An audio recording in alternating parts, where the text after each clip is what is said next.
গল্প আপনিময় প্রহরের প্রতীক্ষা। লেখনীতে রুকাইয়া তাসনিম। বসন্তের হালকা বাতাস বইছে। আমের মুকুলের মিষ্টি গন্ধ চারপাশে ছড়িয়ে পড়েছে। কোকিলের ডাক মনটাকে কেমন জানি আবেগী করে তোলে। এখন 1990 সাল। রাজশাহীর নগরপাড়া উপজেলার তেঁতুলিয়া গ্রাম আজ একেবারে অন্যরকম। তালুকদার বাড়ির আঙিনা রঙিন আলোকসজ্জায় সাজানো। শান বাঁধানো দালানের সামনে ঝুলছে রং বেরঙের তোড়া। অতিথিদের ভিড়, রান্নার সুগন্ধ আর সানাইয়ের মৃদু সুর, সব মিলিয়ে এক আনন্দময় পরিবেশ। আজ তালুকদার বাড়ির বড় ছেলে নীরব তালুকদারের বিয়ে। নীরব পড়াশোনা করেছেন ঢাকায়, এখন পারিবারিক ব্যবসায় যুক্ত হয়েছেন। উচ্চশিক্ষিত নীরবকে দেখতে যেমন সুদর্শন, তেমনই গম্ভীরও। কিন্তু আজ যেন তার চোখে মুখে একটা নরম ভাব ফুটে উঠেছে। হিয়া তালুকদার বাড়ির সামনে দাঁড়িয়ে আছে। বাসন্তী রঙা শাড়ি গায়ে, আঁচল দিয়ে মাথা ঢাকা, চোখে মুখে কেমন একটা অদ্ভুত ভাব। সে তাকিয়ে আছে বাড়ির ভেতরের ব্যস্ততার দিকে, কিন্তু মন পড়ে আছে অন্য কোথাও। নীরব ওকে দেখে এগিয়ে আসে। তুমি এখানে? হিয়া ধীরে ধীরে তাকায়, তারপর মৃদু হেসে বলে, এসেছি। ভেতরে চলো, সবাই আছে। হিয়া মাথা নাড়ে, না, এখন না। নীরব এক মুহূর্ত নীরব থাকে, তারপর জিজ্ঞাসা করে, বিয়েতে আসবে তো? হিয়া চোখ নামিয়ে ফেলে, ঠোঁট কাঁপে তার। কষ্ট লুকিয়ে রাখার ব্যর্থ চেষ্টা করে সে। খুব আস্তে বলে সে। বসন্তের বাতাস তখনও বইছে, আম গাছের মুকুল থেকে খসে পড়ছে হলুদ পরাগ। যেন প্রকৃতিও বুঝতে পারছে, কারো না বলা অনুভূতির ভার কতটা গভীর হতে পারে। নীরব কিছুক্ষণ চুপ করে থাকলো, তারপর জানতে চাইলো, এখন কেন বাড়ি থেকে বের হওয়া হলো, জানতে পারি?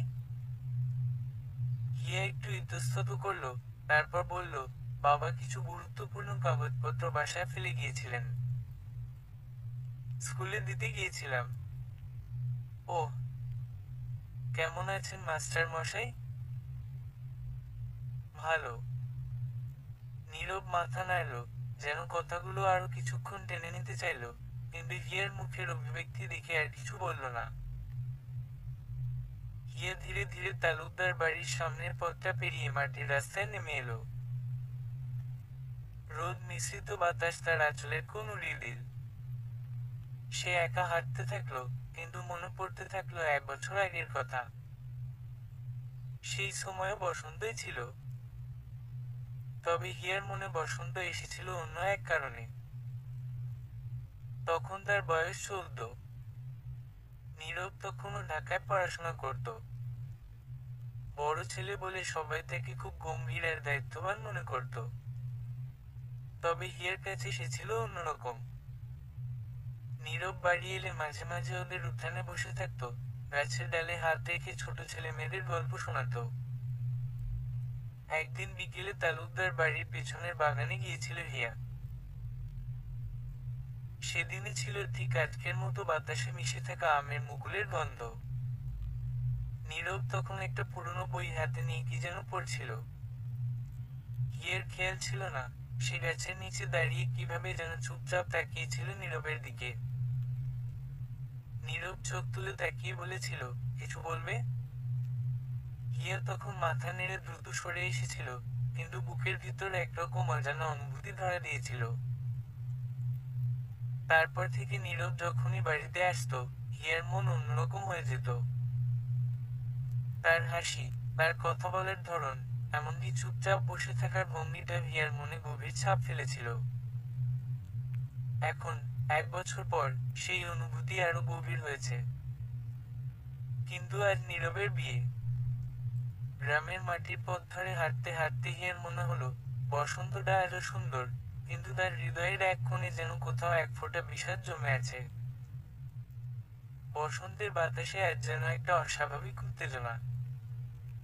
আম গাছের ডালে কোকিল ডাকছে, কিন্তু তার সুরে এক খুশির সঙ্গীত নেই, যেন এক অদৃশ্য অস্থিরতা ছড়িয়ে পড়েছে চারপাশে। সন্ধ্যার আলো মাটিতে দীর্ঘ ছায়া ফেলেছে, তালুকদার বাড়ির উঠোন আলো ঝলমল করছে, কিন্তু পরিবেশে একটা চাপা উত্তেজনা টের পাওয়া যাচ্ছে। কিছুক্ষণ পর বরযাত্রী যাবে। বাড়ির বড় দালানের সামনে বর্ণিল আলোকসজ্জা, প্যান্ডেলে ঝুলছে বাহারি ফুলের মালা। রান্নাঘর থেকে সুগন্ধ বের হচ্ছে, পোলাও, কোরমা আর ফিরনির ঘ্রাণ মিশে আছে বাতাসে। অতিথিরা ব্যস্ত গল্পে, আত্মীয় স্বজন হাসি মুখে একে অপরের সাথে দেখা করছে। কিন্তু এই সব আড়ম্বরের মাঝে যেন কোথাও একটা ফাঁকা ভাব। হঠাৎই তালুকদার বাড়ির সদর দরজার সামনে হুড়মুড় করে ছুটে এলো এক লোক। তার মুখ ফ্যাকাশে, নিঃশ্বাস ভারী। সে কনের মামা। তার কাঁপা কাঁপা গলায় বলা কথাগুলো বাড়ির পরিবেশকে এক নিমেষে স্তব্ধ করে দিল। বড় সর্বনাশ হয়ে গেছে। মেয়ে বাড়িতে নেই। সে পালিয়ে গেছে। এক মুহূর্তের মধ্যে বাড়ির আনন্দময় পরিবেশে যেন বজ্রপাত হলো। সবাই হতভম্ব। মানে, কি বলছেন? নীরবের বাবা চিৎকার করে উঠলেন। হ্যাঁ, বিকেল থেকেই তাকে খুঁজে পাওয়া যাচ্ছে না। আমরা ভেবেছিলাম হয়তো আশেপাশে কোথাও আছে, কিন্তু সন্ধ্যা গড়িয়ে রাত নেমে আসার পরও ওর কোনো সন্ধান নেই। মেয়েটা পালিয়ে গেছে। বাড়ির লোকজন হতভম্ব। এত বড় এক ঘটনা ঘটে গেল আর কেউ কিছু টের পেল না। আত্মীয় স্বজনরা একে অপরের মুখ চাওয়াচাওয়ি করছে। তালুকদার বাড়ির উঠোনে একটা শোরগোল উঠল। নীরব তখন বড় দালানের বারান্দায় দাঁড়িয়ে ছিল। তার বুকে চাপা একটা অস্বস্তি ছিল শুরু থেকেই, কিন্তু এমন কিছু হবে সে কল্পনাও করেনি। সে চুপচাপ দাঁড়িয়ে ছিল, যেন কিছু বুঝতে পারছিল না। কনের বাড়ি থেকে কয়েকজন মেয়ের খবর জানাতে তালুকদার বাড়িতে পৌঁছে গেছে। ঠিক তখনই বাড়ির প্রধান ফটকে এসে দাঁড়ালো দুইজন লোক। তারা গ্রাম প্রধানের লোক। একজন গম্ভীর গলায় বলল, আমরা খবর পেয়েছি, কনে পালিয়ে গেছে। কিন্তু সে একা যায়নি। সেই গ্রামের এক ছেলের সঙ্গে পালিয়েছে। এই কথা শোনার পর বাড়ির পরিবেশ আরো উত্তপ্ত হয়ে উঠল। কনের বাবা জোরে বলে উঠলেন, অসম্ভব। আমার মেয়ে কখনো এমন কাজ করতে পারে না। তিনি হতভম্ব হয়ে পড়লেন। কন্যার মা কান্নায় ভেঙে পড়লেন। একজন আত্মীয় ধীর গলায় বললেন, ওদের দুজনকে শেষ বিকেলে মাঠের পাশে দেখা গিয়েছিল। কিন্তু তখন কেউ বুঝতে পারেনি। নীরব চুপ করে দাঁড়িয়েছিল। তার হাত মুষ্টিবদ্ধ হয়ে আসছিল। সে ধীরে ধীরে হেঁটে উঠোনের এক কোণে চলে গেল। এদিকে হিয়া তালুকদার বাড়ির পাশের মাটির পথ ধরে ধীরে ধীরে হাঁটছিল। দূর থেকে সব শুনতে পাচ্ছিল সে, কিন্তু কারো সামনে যেতে ইচ্ছে করছিল না। তার বুকের মধ্যে এক অদ্ভুত অনুভূতি খেলে যাচ্ছিল, দুঃখ, আশঙ্কা, আর কিছুটা অজানা উত্তেজনা। সন্ধ্যার বাতাসে আমগাছের মুকুলের গন্ধ ছড়িয়ে পড়েছে, কিন্তু আজ সেই সুগন্ধে যেন বিষাদ মিশে গেছে। রাত ঘনিয়ে আসছে, অতিথিরা ধীরে ধীরে অস্থির হয়ে উঠছে। আর নীরব, সে কি সত্যিই ভেঙে পড়েছে, নাকি এই আকস্মিক ঘটনা মানতে পারছে না? রাত গভীর হতে থাকলো। তালুকদার বাড়ির উঠোনে এখন আর আনন্দের কোনো রেশ নেই, সব যেন থমথমে। অতিথিরা একে একে বিদায় নিচ্ছে, কেবল নিকট আত্মীয়রা থেকে গেছে। কনের বাবা চুপচাপ বসে আছেন, তার মুখ অসহায়। এই মুহূর্তে কেমন লাগতে পারে, তা একজন বাবা ছাড়া কেউ উপলব্ধি করতে পারে না। নীরব তখনও চুপচাপ। তার মাথার মধ্যে চিন্তার ঝড় বইছে। সে ধীরে ধীরে বাড়ির পেছনের বাগানে চলে গেল। আমগাছের ছায়ায় দাঁড়িয়ে সে অনেকক্ষণ আকাশের দিকে তাকিয়ে রইল। ঠিক তখনই একজন এসে তার কাঁধে হাত রাখল। হিয়া, আপনি ঠিক আছেন? মৃদু স্বরে জানতে চাইল সে। নীরব একবার তাকিয়ে রইল, তারপর মুখ ঘুরিয়ে নিল। আমি জানি না হিয়া, আমার ভেতরে কেমন একটা অদ্ভুত অনুভূতি হচ্ছে। যেন যেন কিছু একটা বদলে গেছে। আপনি কষ্ট পাচ্ছেন? হিয়ার গলা কাঁপছিল। নীরব দীর্ঘশ্বাস ফেলল। আমি জানি না এটা কষ্ট কিনা, নাকি অন্য কিছু। আমার শুধু মনে হচ্ছে সবকিছু এক নিমেষে বদলে গেল। হিয়া কিছু বলল না, শুধু পাশে দাঁড়িয়ে রইল। ঠিক তখনই বাড়ির সামনের ফটকের দিক থেকে এক দৌড়ে আসা কিশোর চিৎকার করে উঠল, মেয়ে আর সেই ছেলেটাকে খুঁজে পাওয়া গেছে। তারা স্টেশনে ছিল। তালুকদার বাড়ির লোকজন দৌড়ে গেল ফটকের দিকে। নীরব স্থির দাঁড়িয়ে রইল, তার মুখে একটা অদ্ভুত অভিব্যক্তি। রাত গভীর, প্রায় 11টা বেজে গেছে বা কাছাকাছি সময়।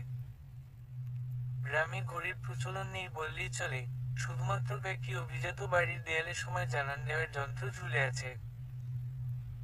ঝিলের পাড়ে বসে আছে নীরব, নিঃশব্দ, নিস্তব্ধ। রাতের বুক ছিঁড়ে ঝিলের জলে পূর্ণিমার আলো প্রতিফলিত হচ্ছে। আকাশের নক্ষত্রেরা যেন মিটমিট করে তাকিয়ে আছে তার দিকে। চারপাশ নিঝুম, মাঝে মাঝে ঝিঝি পোকার ডাক ছাড়া আর কোনো শব্দ নেই। নীরবের মনে এই পরিবেশ এক অপার্থিব প্রশান্তি এনে দেয়।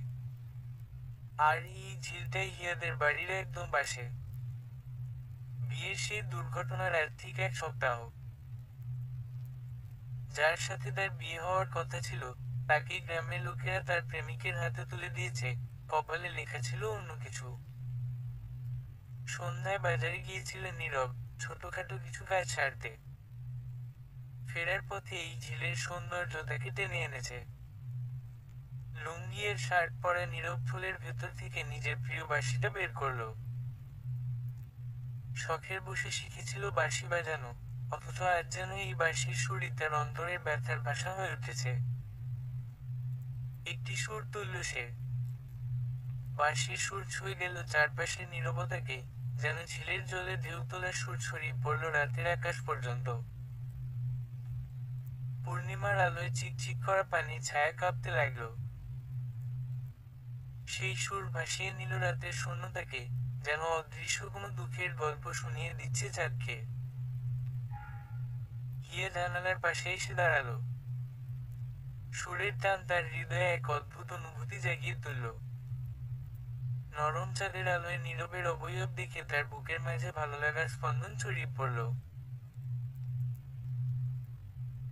এক অজানা আকর্ষণ, এক অমোঘ টান যেন তাকে থামতে দিল না।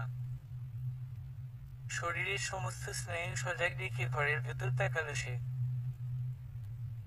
সবাই গভীর ঘুমে তলিয়ে আছে। নিঃশব্দে দরজার কপাট ঠেলে বেরিয়ে এসে পায়ের শব্দ না করে পৌঁছে গেল ঝিলের পাড়ে। চাঁদের আলোয় নীরবকে দেখে মনে হলো যেন সে এক হারিয়ে যাওয়া যাত্রী, একাকী এক যন্ত্রণা বয়ে বেড়াচ্ছে। নীরব টের পেল তার পাশে কারো বসার শব্দ। বাঁশির সুর থেমে গেল। ধীরে চোখ তুলল সে। এখানে কেন এসেছ? শান্ত কণ্ঠে জিজ্ঞেস করল নীরব। আপনার বাঁশির সুর শুনে এসেছি, হিয়া বলল নিভৃতে। নীরব গভীর দৃষ্টি মেলে তাকালো তার দিকে। হিয়া রানী, তোমাকে কিছু কথা বলবো, মন দিয়ে শুনবে। নীরবের কণ্ঠে অদ্ভুত এক দৃঢ়তা, আর এই সম্বোধনে একটু চমকে উঠল হিয়া। সে ধীরে বলল, বলুন। তোমার আর আমার বয়সের পার্থক্য জানো তো? আমার 15, আপনার 26। কিন্তু কেন? হিয়া কৌতূহলী দৃষ্টিতে তাকালো। তোমার এই অনুভূতি, এটা অযথা, নীরব ধীরে বলল। তুমি হয়তো এখন ভাবছো এটা ভালোবাসা, কিন্তু এটা শুধু আবেগ। এই কিশোরী বয়সে মেয়েরা এমন অনেক আবেগে পড়ে। তুমি না ভেবেই এখানে চলে এসেছো, গ্রামের মানুষ দেখলে খারাপ ভাববে। সমাজ এটা মানবে না। হিয়া যেন বিদ্যুৎ স্পৃশ হলো। শরীরে কাঁপুনি ধরে গেল তার। নীরবের কথা তার বুকের গভীরে একটা হাহাকারের জন্ম দিল। যেন এক নিমেষে তার পৃথিবী উল্টে গেল। আমি আপনাকে ভালোবাসি। আপনি আমার অনুভূতিকে শুধুই আবেগ বলছেন? কাপা কণ্ঠে বলল হিয়া। তোমার জন্য আমার মনে তেমন কিছু নেই। তুমি আমাকে লুকিয়ে লুকিয়ে দেখো, তোমার চোখের ভাষা আমি পড়তে পারি। কিন্তু এই অনুভূতি ঠিক নয়। তুমি আমার চেয়ে অনেক ভালো কাউকে পাবে। নীরবের কণ্ঠে এক দুদমনীয় দৃঢ়তা, যেন সে নিজেকেই বোঝাচ্ছে। হিয়ার বুকের ভেতর মোচড় দিয়ে উঠল। কিন্তু আমি তো শুধুই আপনাকে চাই। শত প্রহরের মাঝেও আমি আমার প্রহরগুলো অপেক্ষা করতে চাই। তার চোখ বেয়ে নীরবেই নেমে এলো এক ফোঁটা জল। যেন সে এক অলঙ্ঘনীয় পর্দার সামনে দাঁড়িয়ে গেছে, যার ওপারে নীরব, আর এপারে সে একা। নীরব মুখ ফিরিয়ে নিল। সে স্বাদ তোমার কখনো পূরণ হবে না হয়তো, হিয়া রানী। ভালো থেকো। বাঁশির ফলে হাতে নিয়ে নীরব উঠে দাঁড়ালো। ধীর পায়ে বাড়ির দিকে রওনা হলো। হিয়া তাকিয়ে রইল তার পানে, আর মনে মনে ভাবল, এ কি সত্যিই অসম্ভব? আসলেই কি তার স্বাদ কখনো পূরণ হওয়ার নয়? নাকি ভবিষ্যতে একদিন অন্য কোনো গল্প লিখবে? রাত পেরিয়ে গেছে বহু আগেই। পূব দিগন্তে হালকা রক্তিম আভা ছড়িয়ে পড়েছে, কিন্তু হিয়ার ঘরের ভেতর এখনো এক অলঙ্ঘনীয় রাত জমে আছে। চোখে এক ফোঁটা ঘুম নেই, মন তার বিশ্রামের পরোয়া না করে বয়ে চলেছে এক গভীর শোকের নদী। বিছানার চাদরে গুটিসুটি মেরে পড়ে থাকা হিয়ার দৃষ্টিতে ঘরের ছাদটা যেন অসীম এক শূন্যতা নিয়ে দাঁড়িয়ে। জানালার বাইরে রাত শেষের পাখিরা ডাকছে, তবে সে সুর তার কানে এসে পৌঁছায় না। চোখের কোণে জমে থাকা অশ্রুর রেখা শুকিয়ে গেছে বারবার। তবু হিয়ার চোখে থেমে নেই জল। যেন প্রতিটি নিঃশ্বাসে সে হারানোর কষ্টকে ছুঁয়ে দেখছে। বুকের মধ্যে হাহাকার যেন পাহাড় সম ভার হয়ে জমেছে। ভোরের আলো ধীরে ধীরে জানালার ফাঁক গলে ঘরে ঢুকছে। চারপাশের পাখিরা তাদের দিনের শুরু ঘোষণা করছে কিচিরমিচির শব্দে। অথচ হিয়ার মনে নেই কোনো সুর, নেই কোনো রং, নেই কোনো নতুন দিনের আনন্দ। রান্নাঘরের কোণে মাঞ্চলার পাশে দাঁড়িয়ে চা বানাচ্ছিলেন। গ্যাসের টুনটান শব্দের মাঝে তিনি টের পেলেন, পিছন থেকে কেউ এসে দাঁড়িয়েছে। হিয়ার মুখ দেখে আঁচ করলেন, বেশ কিছু তো ঘটেছে। চোখের নিচে কালি, পাতা ফুলে উঠেছে, যেন রাতভর কাঁদতে কাঁদতে গলা পর্যন্ত ভারী হয়ে গেছে। কিন্তু মা কিছু বললেন না। কারণ কিছু কিছু প্রশ্ন থাকে, যেগুলো উচ্চারণ করলেই উত্তর পাওয়া যায় না, বরং উত্তরগুলো আরো অন্ধকারে ডুবে যায়। মায়েরা সেই অন্ধকারে আলো জ্বালাতে জানেন না ঠিক, তবে তারা পাশে দাঁড়িয়ে থাকা জানেন। হিয়ার সারাটা দিন কেটেছে ঘরের ভেতর, নিঃশব্দে, নিষ্পন্দ হয়ে। মাঝে মধ্যে সে বই খুলেছে, পাতায় চোখ রেখেছে, কিন্তু মনের পাতায় ছিল শুধুই নীরবের মুখ। যে মুখে সে প্রথম মায়া দেখেছিল, আর সেই মুখই যেন তাকে বাস্তবতার কঠিন এক কুঠারাঘাত দিয়েছে। বিকেলের নরম আলো পড়েছে বারান্দায়। হিয়া বসেছিল সেখানে, নিভৃত, নিঃসঙ্গ। হঠাৎ হাওয়ায় পাতার মৃদু শব্দে তার মন উড়ে গেল সেই ঝিলের পাড়ে, যেখানে আগের রাতেই বাঁশির সুরে সে আবিষ্ট হয়ে গিয়েছিল। এখন সেই বাঁশি নেই, সুর নেই, শুধু এক অজানা শূন্যতা ঝিলের জলে প্রতিফলিত হচ্ছে। অন্যদিকে নীরব নিজেকেই বোঝানোর চেষ্টা করছে বারবার। তুই ঠিক করেছিস। এটা থামাতে হবে এখানেই। কিন্তু মনে হিয়ার মুখটা ভেসে উঠছে বারবার। তার সেই কাঁপা কণ্ঠস্বর। আমি তো শুধুই আপনাকে চাই। এই শব্দগুলো তার ভেতরকে ছিন্ন ভিন্ন করে দিচ্ছে। বাঁশি সে ছুঁয়েও দেখেনি।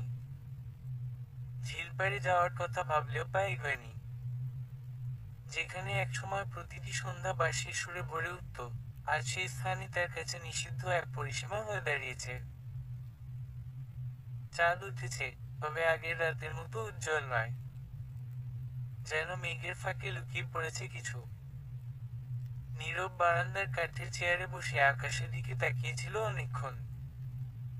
মনে হচ্ছিল, আকাশের এই অসীমতায় কি কোথাও তার জন্য কোনো উত্তর লুকিয়ে আছে। হিয়ের অবস্থা ভিন্ন ছিল না। সে জানালার গ্রিল ধরে বসেছিল দীর্ঘক্ষণ।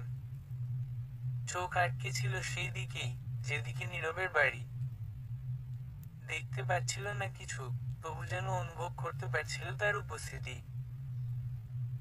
দূরত্ব, এই একটি শব্দ কত কিছু বোঝায়। শুধু মানুষের মাঝে নয়, হৃদয়ের মাঝে দূরত্ব গড়ে ওঠে। কখনো তা সমাজের তৈরি, কখনো নিজেরই ভয় সংশয় গাথা। আজ নীরব আর হিয়ার মাঝেও সেই দূরত্ব দাঁড়িয়ে, অবিচল পাহারাদারের মতো। তবুও হিয়ার মনে একটি প্রশ্ন প্রতিধ্বনিত হতে থাকে। এই অনুভূতি কি সত্যিই শুধুই এক কিশোরীর আবেগ? আকাশে তখন গোধূলির আলো ঝিমিয়ে পড়ছে। সূর্য যেন একটু থেমে সেই আলোকরেখাটুকু ছুঁয়ে দিতে চাইছে পৃথিবীর সমস্ত হাহাকারকে।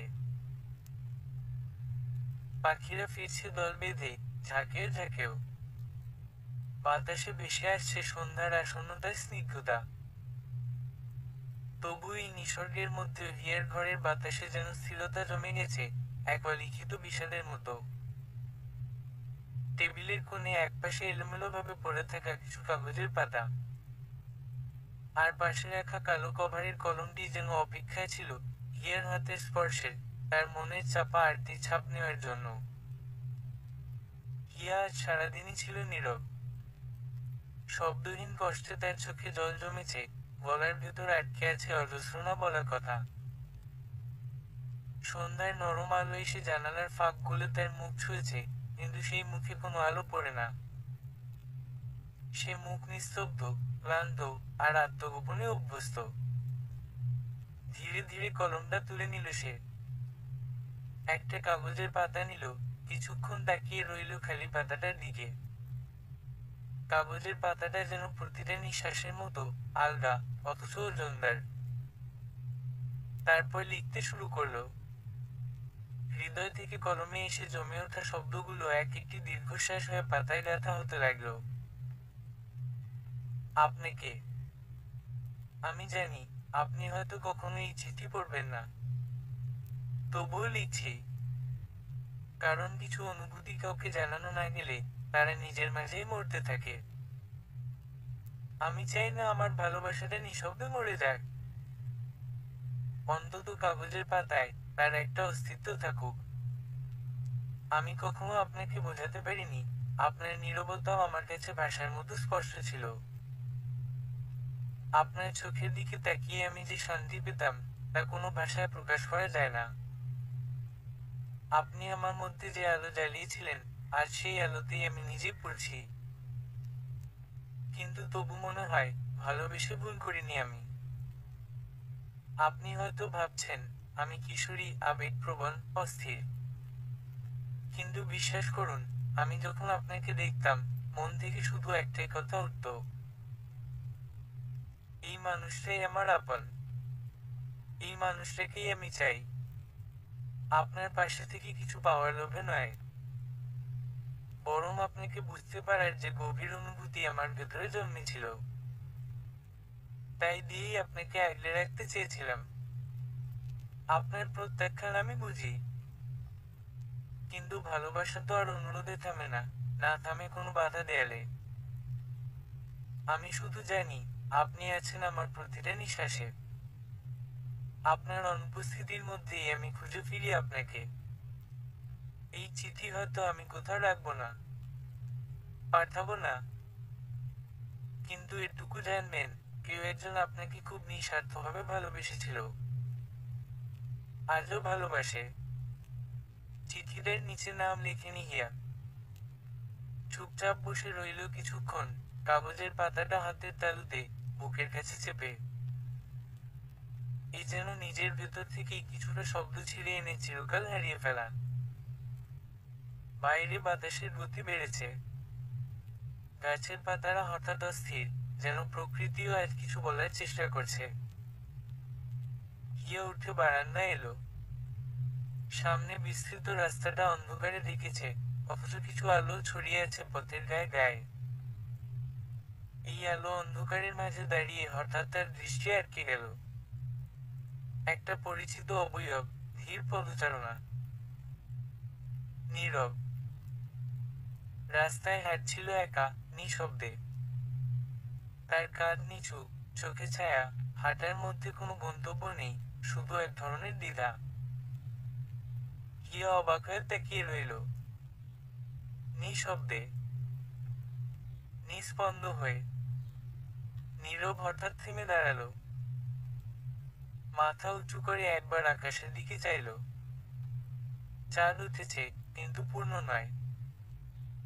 আলো ডেকে আছে হালকা মেঘে, যেন অনুভূতির পর্দায় এক ঝাপসা স্মৃতি। সেই মুহূর্তে হিয়ার চোখের কোণে জল এসে থেমে থাকলো।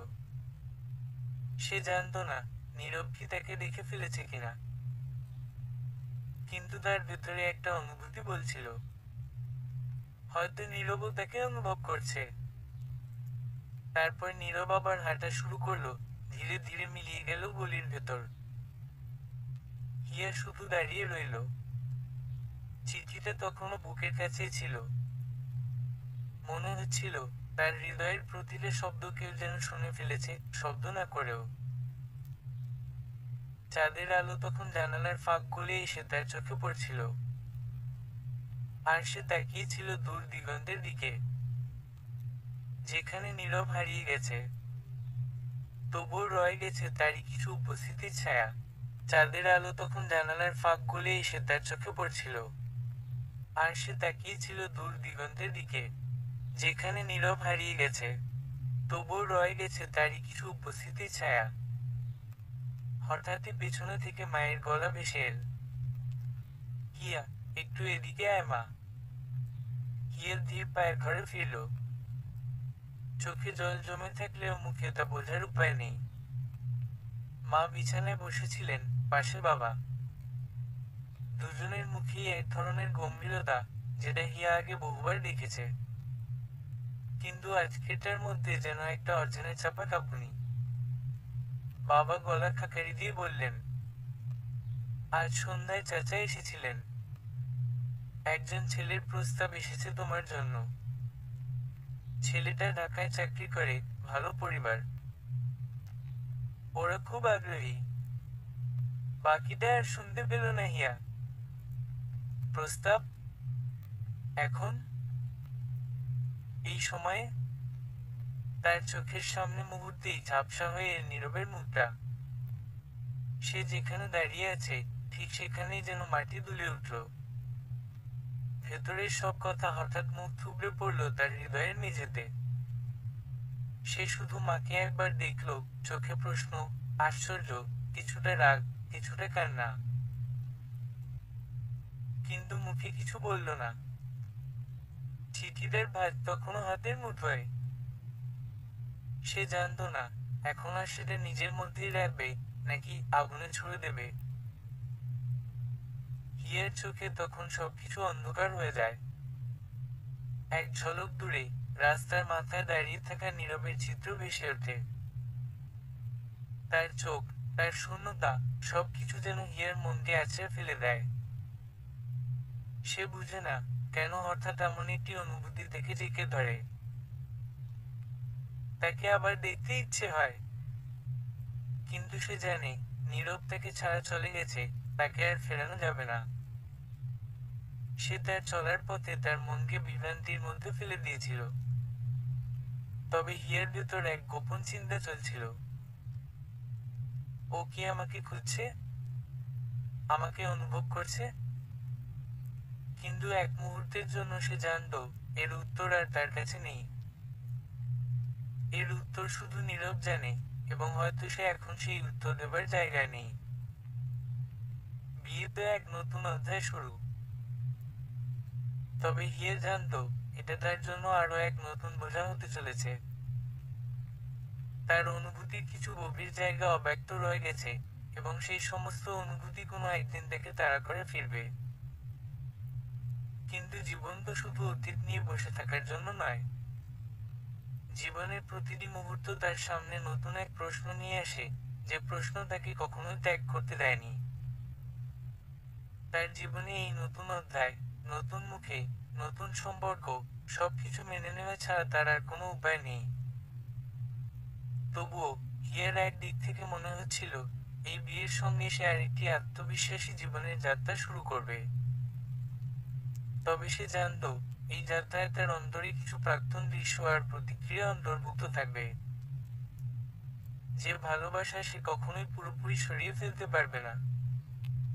সকালের আলোটা আর অন্যরকম মনে হচ্ছিল হিয়ার কাছে। জানালার ফাঁক গলে সূর্যের কোমল রশ্মি ঘরে এসে পড়লেও তার মনে ঠিক আলো ফুটছিল না। রাতে ঘুম হয়নি ভালো, চোখের নিচে হালকা ক্লান্তির ছাপ। ঘরের এক কোণে সাজিয়ে রাখা ছিল আজকের পোশাক, গাঢ় লাল রঙের শাড়ি, সোনার কাজ করা ওড়না, ঝকমক করা গয়না। বোনেরা ব্যস্ত চুলের খোপার ঠিক করছে, খালামণি চুড়ি পরিয়ে দিচ্ছেন। কোথাও এক ফাঁকে গুনগুন করে কেউ গাইছে, দুলাভাই দুলাভাই। হিয়া শুধু চুপচাপ বসে আছে। তার চুপ করাটা যেন সবাই আজ বুঝে নিচ্ছে একরকম ভাবে, কোনো তো একটু লজ্জায় পায়। তবুও সেই নীরবতার মধ্যে একটা গভীর ভার, যা কেউ বুঝছে না। ঘর জুড়ে তখন আতরের মিষ্টি গন্ধ, দূর থেকে ভেসে আসছে আজানের ধ্বনি। ঘরের একপাশে একজন দাঁড়ি সাহেব এসে বসেছেন। পর্দার ভেতরে পুরুষদের আলাদা ঘরে চলছে নিকাব পরানোর প্রস্তুতি। ওয়ালি হিসেবে বাবার সম্মতি, মার নির্ধারণ, আর সাক্ষী দুজনের উপস্থিতিতে ধীরে ধীরে উচ্চারিত হচ্ছে বিয়ের আয়াত ও মোনাজাত।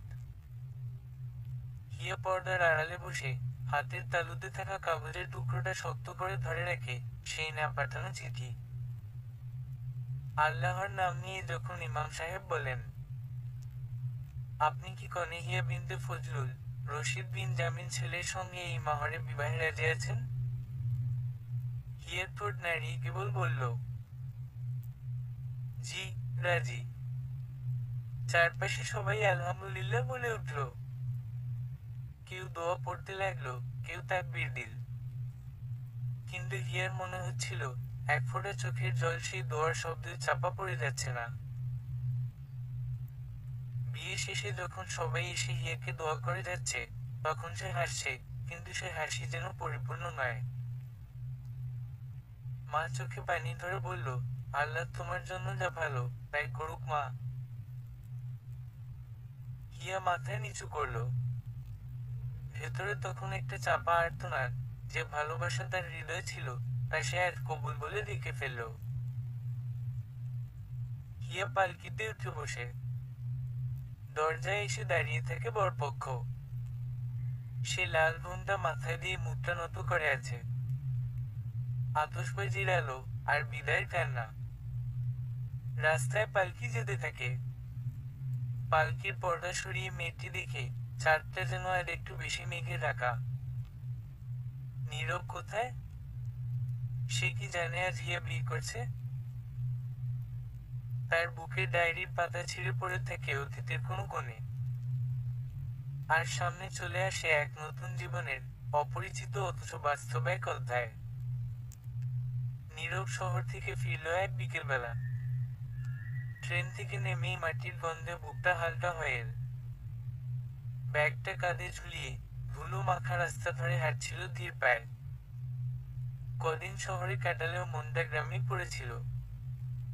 কোথায় যেন একটা টান, একটা অদৃশ্য টান সবসময় ফিরিয়ে আনত হিয়াদের বাড়ির পাশের পুকুর ঘাটের দিকে। তবে আজ সবকিছু যেন একটু বদলে গেছে। মানুষের মুখে মুখে ফিসফাস, দোকানের আড্ডায় একটানা আলোচনায় একটা নামে ঘুরপাক খাচ্ছে হিয়া। নীরব প্রথমে বুঝে উঠতে পারেনি। চায়ের দোকানের বুড়ো মালিক খোকা চাচা হেসে বললেন, এই যে নীরব, হিয়ার বিয়ে হয়ে গেল রে। কালই তো গেল কনের পালকি। পায়ের নিচ থেকে মাটি যেন সরে গেল নীরবের। ঠোঁট কাঁপল, কিন্তু কোনো শব্দ বেরোলো না। তার বুকের ভেতরে যেন হঠাৎ করে কিছু একটা ভেঙে পড়ল। কি বললেন চাচা? গলাটা শুকনো, স্বর ফাঁকা। হ্যাঁ রে, রশিদ নামে এক ছেলের সঙ্গে। ছেলেটা শহরের, বেশ সচ্ছল। বিয়ে হয়েছে, আল্লাহ ভালো রাখুক তাদের। নীরব তাকিয়ে থেকে দূরে কোথাও। আকাশটা কালচে ধূসর, ঠিক যেমন তার মনের রং হয়ে গেছে এই মুহূর্তে। হঠাৎ করে মনে পড়ে যায় সেই বিকেলের কথা, যেদিন হিয়া তাকিয়েছিল তার দিকে, রাস্তার মাথা থেকে। সেই চোখ, সেই নীরবতা। চুপচাপ ফিরে গেলে ঝিলের পাড়ে, যেখানে কখনো হিয়া তার খোলা চুলে জলে পা ছড়িয়ে বসে থাকত। সেদিন গোধূলির আলোয় তার হাসিতে আলাদা রং ছিল। আজ সেই হাসি নেই, শুধু শুনশান। তুমি আমাকে একটু অপেক্ষা করতে বললে না কেন? আমি ফিরতাম, ফিরে আসতাম তোমার জন্য। আমার সব পথ সবে তোমার দিকে বাঁক নিয়েছিল, আর তুমি আমার মনকে অনুভূতি বোঝার সময় দিলে না একটু। সন্ধ্যার দিকে নীরব ধীর পায়ে পৌঁছে হিয়াদের বাড়ির পাশ দিয়ে যাচ্ছিল। জানালার পর্দা টানা, উঠোনে নীরবতা। গাছের নিচে পড়ে থাকা পানের পিক, ফুলের ছেঁড়া মালা, যেন কিছু মুহূর্তের সাক্ষী। সে কিছুক্ষণ দাঁড়িয়ে থাকে, মুখ ফিরিয়ে চলে যেতে গিয়ে আবার থেমে যায়। একটা মেয়ে, পাশের বাড়ির রুনু, এগিয়ে এসে বলল, আপা খুব চুপচাপ ছিল সেদিন, জানেন? বিয়ের সময় ওর মুখে একটুও হাসি ছিল না। তুমি তুমি দেখেছ? হ্যাঁ। জানেন, আমি মনে মনে ভাবছিলাম আপনাকে দেখলে বুঝে আসবে। উনি কারো দিকেই তাকালেন না, শুধু এক জায়গায় বসেছিলেন, যেন কেউ তাকে কিছু জোর করে করাচ্ছে। নীরব ভাই, একটা কথা বলি, কাউকে বলবেন না। বলো। রুনুর কণ্ঠে গোপনীয় কথার আভাস পেয়ে নীরব কৌতূহলী হয়ে পড়ল। রুনু নিজের ঘরে গিয়ে কাগজের পাতা আনলো। অতঃপর বলল, এখানে আপনার উদ্দেশ্যের কথাগুলো লেখা আছে হয়তো। হিয়া আপার ঘরে পেয়েছিলাম। তার মনে হয়তো আপনার জন্য কিছু ছিল। আপনি কাউকে বলবেন না দয়া করে। আপার বিয়ে হয়ে গেছে, এখন এই সব খবর জানাজানি হলে ওর সংসারে ঝামেলা হতে পারে। নীরব কিছু বলল না, শুধু মৃদু হাসলো, একটা বিষাদময় হাসি। রাতে নিজের ঘরে বসে সে খাতাটা খুলল। বহুদিন আগে লেখা একটি অসমাপ্ত চিঠি হিয়ার উদ্দেশ্যে। লেখা ছিল, তোমার চোখে আমি এক অনন্ত কৌতূহল দেখি, হিয়া। জানি না সেটা আমার জন্য নাকি জীবনের জন্য। তবে আমি তোমার চোখে থাকতেই চাই, আর কোথাও না। অনুভূতিগুলোর মানে অনেকটা হয়তো উপলব্ধি করতে পারি, কিন্তু প্রকাশ করার সংকোচ হয়তো কাটবে না। নীরব কলম ছুঁয়ে আবার লিখল, আজ তোমার চোখে আমার জায়গাটা আছে কিনা জানি না, কিন্তু জানো হিয়া, আমি তোমাকে কোনোদিন দোষ দিব না। এই ভালোবাসা আমার ছিল, আমার মধ্যেই রাখবো। তোমাকে শুধু ভালো থাকতেও তো বলা হয়নি কখনো, তাই বলি, ভালো থেকো হিয়া। খুব ভালো। চিঠিটা শেষ করেও পাঠানো হবে না। ঠিক যেমন হিয়ার একটা চিঠি রয়ে গিয়েছিল, তার মুঠোয় ধরা, কখনো না পাঠানো, যদিও শেষ পর্যন্ত হিয়ার লেখা চিঠিটা তার ঠিকানায় পৌঁছেছে। তবে ততক্ষণে তো মেয়েটি অন্য কারো হয়ে গেছে। বিয়ের পরদিন সকালটা ছিল এক অদ্ভুত নিঃশব্দে মোড়ানো। ভোরের আলো যখন জানালার পর্দা ছুঁয়ে ঘরে ঢুকছিল, হিয়া তখন বসেছিল সাজঘরের এক কোণে, নিঃশব্দে। চৈকাত পেরোনোর পর যে নারীর জীবনটা যেন একেবারে অন্য কোনো বৃত্তে ঢুকে যায়, হিয়ার ক্ষেত্রেও তার ব্যতিক্রম হয়নি। নতুন বাড়ি, নতুন মানুষ, নতুন পরিচয়, সবকিছু যেন হঠাৎ করেই চেপে বসেছে তার কাঁধে। সে বুঝতে পারছে, এখন সে এক স্ত্রীর ভূমিকা পালন করছে, এক ঘরের বউ হয়ে গেছে, কিন্তু মনের কোনো কোণে যেন সেই পরিচয়টা এখনো গেঁথে যায়নি। রশিদ, তার স্বামী, একজন ভদ্র, শান্ত স্বভাবের মানুষ। বিয়ের দিন থেকেই তার চোখে মুখে ছিল একরকম কোমলতা, যেটা দেখে আশপাশের সবাই প্রশংসায় ভাসিয়েছে। এবং পরদিনও তার ব্যতিক্রম ঘটেনি। হিয়াকে চা এনে দিয়ে সে বলেছিল, যদি কোথাও কিছু দরকার হয় বলবে। নতুন ঘরে মানিয়ে নিতে সময় লাগে জানি, আমি আছি পাশে। এই কয়েকটি শব্দে এক অপার মমতা ছিল, আর ছিল এমন এক নিশ্চিন্ততার আভাস, যা হিয়ার হৃদয়ে এক ধরনের অপরাধবোধ ছড়িয়ে দিল। রশিদ খুব ভালো একজন মানুষ, নিঃসন্দেহে। সে চেষ্টা করছে হিয়ারকে স্বস্তি দিতে, কিন্তু হিয়ার ভিতরে যেন কোথাও জমাট বেঁধে আছে এক শূন্যতা, যা কোনো যত্নের হাতে সহজে বলে না। নতুন পরিবেশে সবার সঙ্গে সে ভদ্রভাবে মিশে চলেছে। শাশুড়ি আদর করে বারবার বলছেন, আমার ছেলের পছন্দের মেয়ে তো দেখেই বোঝা যায় কত ভদ্র, নরম স্বভাবের। হিয়া শুধু মৃদু হেসে যাচ্ছিল, কিছু না বলে। তার চোখে ঘুম নেই, কিন্তু ক্লান্তির ছায়া গাঢ়।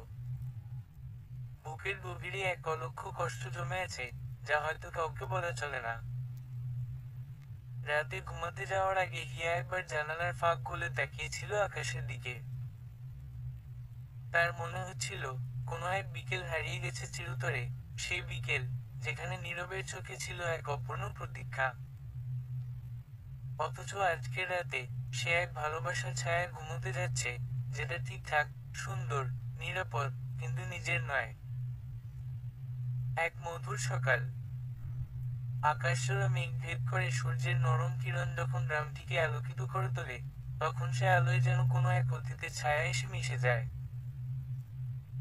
এই আলো শীতল নয়, বরং এক অদ্ভুত উত্তাপে ছুঁয়ে যায় হিয়ার ভেতরের গভীরতম অনুভবকে, যা কেবল হৃদয়ের ভেতরেই জ্বলে ওঠে, বাইরের কারো দৃষ্টিগোচর হয় না। চারপাশে ভেসে আসে কাদামাটির ঘ্রাণ, পুরনো ঘরের জানালা দিয়ে ধোঁয়া মিশ্রিত রান্নার সুঘ্রাণ।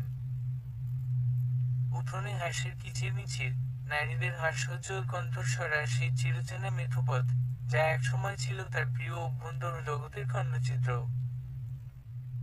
তবুও হিয়ার মনে হয় আজ এই পরিচিত পরিবেশের মধ্যে কোনো এক নিঃসীম হাহাকার বুকে লুকিয়ে রেখেছে নিজেকে।